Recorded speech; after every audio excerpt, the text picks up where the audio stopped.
Сәлеметсіздер ме? Мен Сәрия Бәсеткүл. Бүгінгі видеомда сіздерге аяқ-қолдың сырқырауы туралы айтқым келіп отыр. Аяқ-қолдың сырқырауы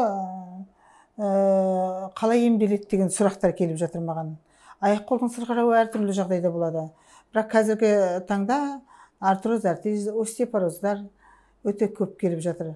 Ол ауруға жаңағы тікелей өзін емдеу керек болады. Кей жағдайда маған жаңағы сұрақ қойып жатады. Онлайн консультация неге бермейсіз? Онлайн консультациямен емдеуге болады ғой. Сіз білікті маман екенсіз, неге онлайн бермейсіз деп жатады.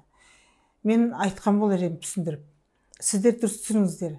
Аяқтың ауруын, қол аяқтың сырқырап ауырған ауруын, түрлі артроз, артрит ауруларын тек қана өзін тікелей емдеу керек. Ол тікелей емдемесе, оған мынандай компрессте, мынандай укол салып, мынандай бәлен қыл деп айту өте қиын. Біріншіден ауруды көру керек болады. Ондай жағдай жасау үшін, сондықтан онлайнға жататын емде болады, онлайнға жатпайтын емде болады деп айтқым келеді. Ал енді аяқ-қолдың сырқырап ауруы бір үлкен кісі маған келді, бірнеше жыл бұрын. Сол кісі былтыр ғана келіп кетті. Айналайын, сен осылай айтып едің, жаңадан ауырып келе жатыр екенсіз, енді сіз 3 жұмыртқаның қабығын жеп отырыңыз күнделікті деппін. 3 жұмыртқаның ішін балаларға пісіріп берсе, сыртын өзіңіз майдалап, оқтаумен ба, бутылкамен ба майдалап, соны жеп отырыңыз деп. 6 ай жеңіз деппін. Бірақ 6 ай емес, ол кісі 1 жыл жедім дейді. 1 жыл жеп дейді, сенесіз бе дейді, 7-8 жыл ауырған жоқпын дейді.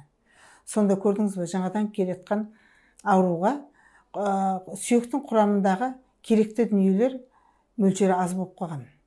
Сонда оған сүйектің құрамын толықтыратын дүниені жеу керек болған.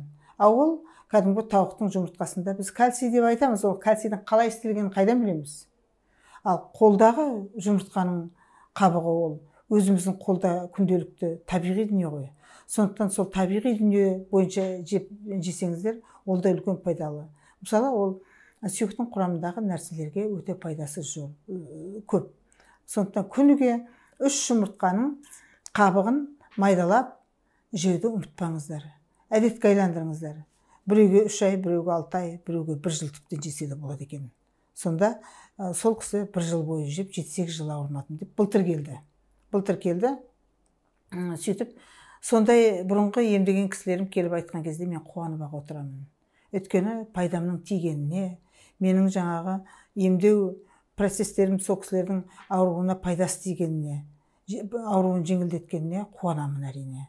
Сіздер де осы жағдайда жасап отырыңыздар, жеп отырыңыздар дегім келеді.